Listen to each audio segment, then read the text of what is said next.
The moment you stand up from the couch, something happens. Before you've even left the room, your dog moves.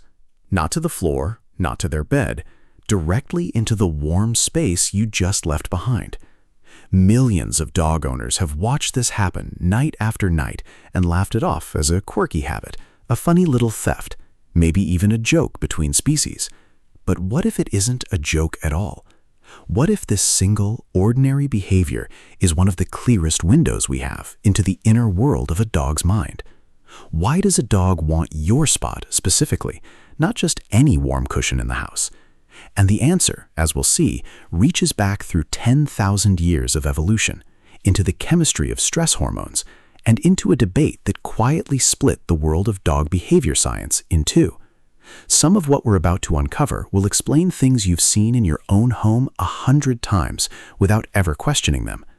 And one part of this mystery won't be solved until much later, because it touches something almost nobody talks about: why some dogs do this obsessively and others never do it at all.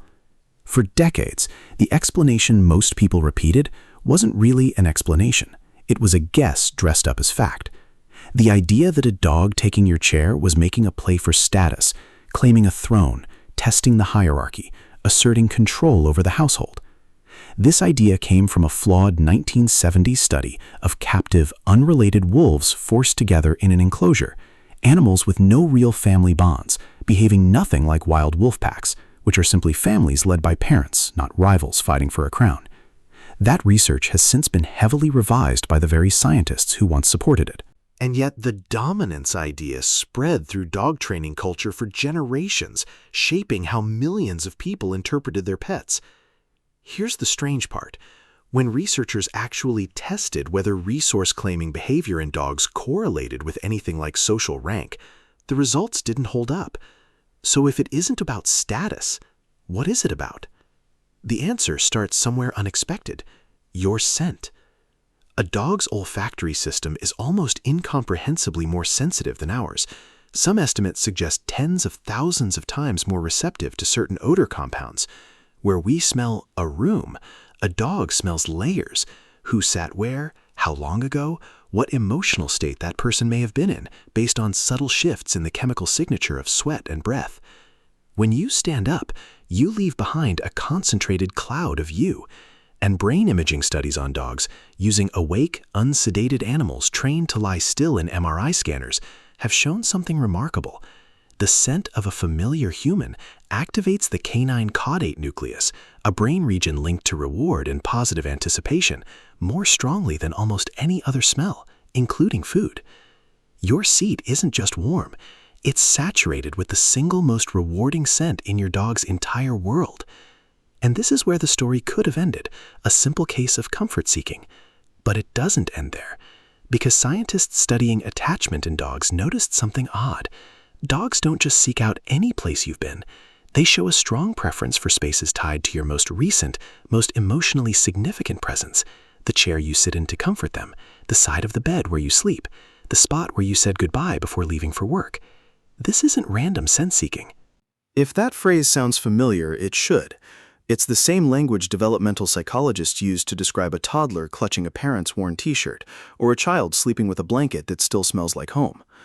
In the 1990s, researchers adapted the strange situation experiment, originally designed to study infant-parent attachment, for dogs and their owners. The results stunned even some skeptics.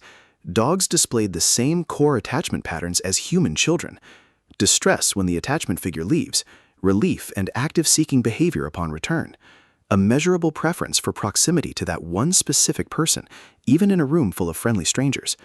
This is a profound comparison, and scientists are careful not to overstate it. Dogs are not children, and a 4-month-old human and an adult dog are not cognitively equivalent. But the architecture of the bond, the neurological and behavioral pattern of attachment, appears to be strikingly similar.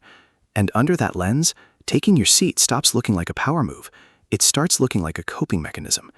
If you're enjoying uncovering what's really happening inside the canine mind, this is exactly the kind of hidden world this channel exists to explore. Subscribe, because we're only at the surface of what's coming. Here's where the mystery deepens. Studies measuring cortisol, the body's primary stress hormone, in dogs experiencing separation found something fascinating.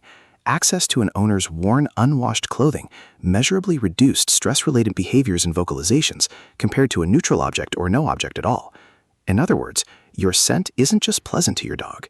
It may be functioning as a biochemical regulator, something that helps calm a nervous system that evolved over thousands of years of domestication to orient almost entirely around human presence. Wild wolves don't experience this. Their attachment system is built around the pack, parents, siblings, a tightly bonded family unit that almost never separates for long. Domestic dogs are unusual among canids in directing that same ancient attachment machinery toward an entirely different species, us.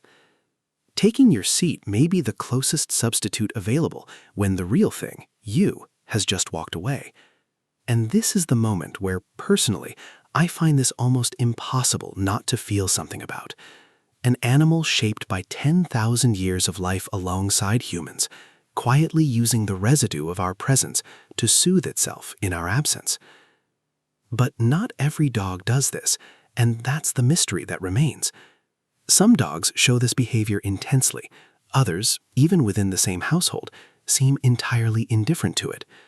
Researchers studying individual differences in canine attachment style, echoing categories from human attachment research, such as secure versus anxious patterns, suspect that early life experience, breed-related sensory tendencies, and even individual temperament all play a role. Nobody has fully mapped why.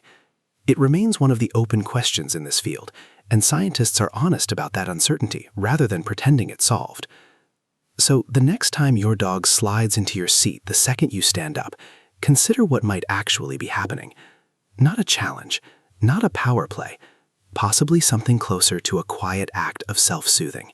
Your absence, made slightly more bearable by the one thing they can still hold on to, the scent of you.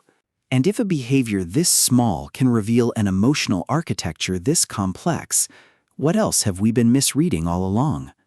Because there's another universal dog behavior, something almost every owner has seen and never questioned, that researchers now believe might be an even stranger signal than this one. That's the next mystery worth investigating.